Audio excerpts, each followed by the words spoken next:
Selamat pagi, salam sejahtera untuk kita semua.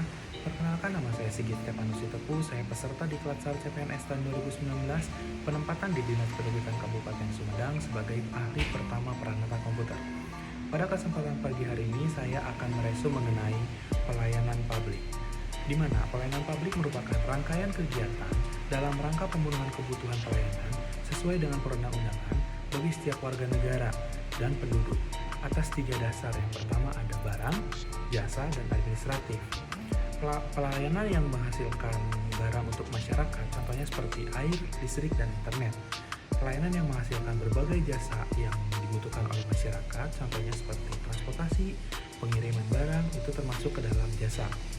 Adapun administratif, pelayanan yang menghasilkan bentuk dokumen untuk masyarakat, contohnya seperti pembuatan STNK, pembuatan SIM atau BPKB, ataupun IMB, itu termasuk dalam pelayanan bentuknya administratif.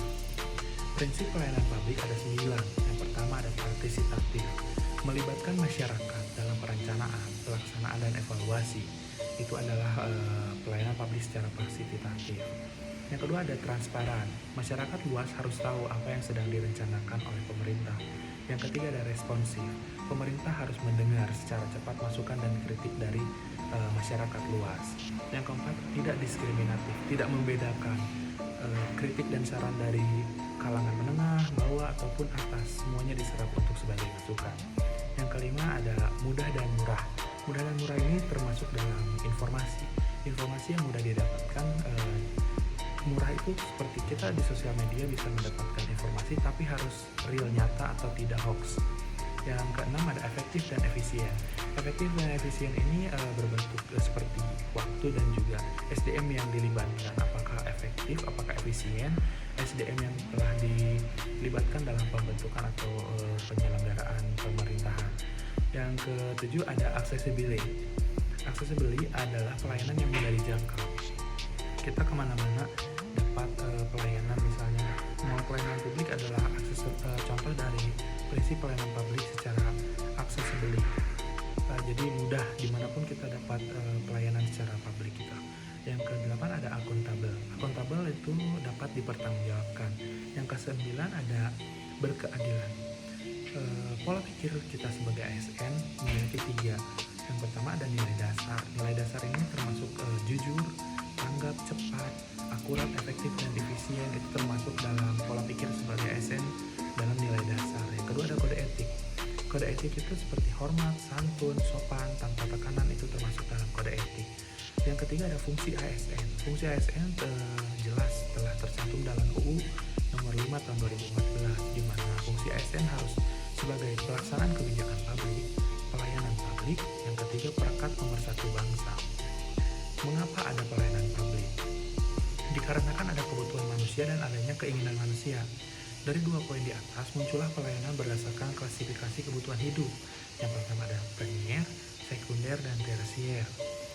Lalu apa yang harus kita lakukan sebagai pelayan publik?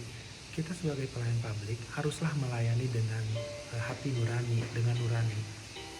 Quote hari ini dari Ibu Ayu, jika kamu tidak berubah, kamu akan mati. Unsur pelayanan publik haruslah akuntabel, di mana penilaian harus tercatat.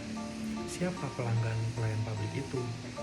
Misal di dunia pendidikan, siswa, orang tua, guru, masyarakat umum yang ingin legalisir, itu termasuk dalam pelanggan pelayan publik. Bagaimana potret pelayanan publik di negara kita saat ini?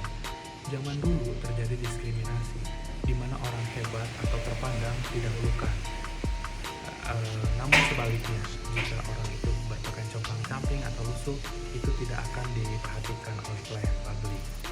Masyarakat yang semakin kritis membuat pelayanan publik diharuskan sesuai dengan etika publik, dikarenakan teknologi informasi semakin mendukung untuk pengaduan secara online di media sosial.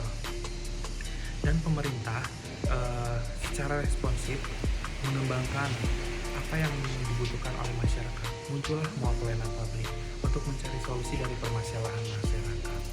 Virus-virus patologi dalam birokrasi. Birokrasi yang sehat adalah banyaknya jabatan fungsional daripada jabatan struktural. Karena tumpukan birokrasi terjadi karena gemuknya jabatan struktural.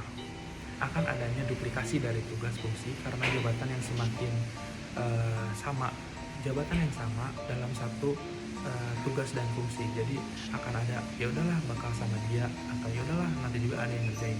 Itu yang akan menyebabkan adanya tumpukan birokrasi.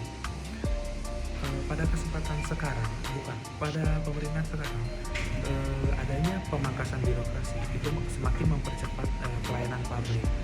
Birokrat yang tidak efektif dan tidak efisien dihapuskan oleh pemerintah pusat. Jadi pelayanan publik di masa kini adalah pelayanan publik yang semakin andal, semakin cepat,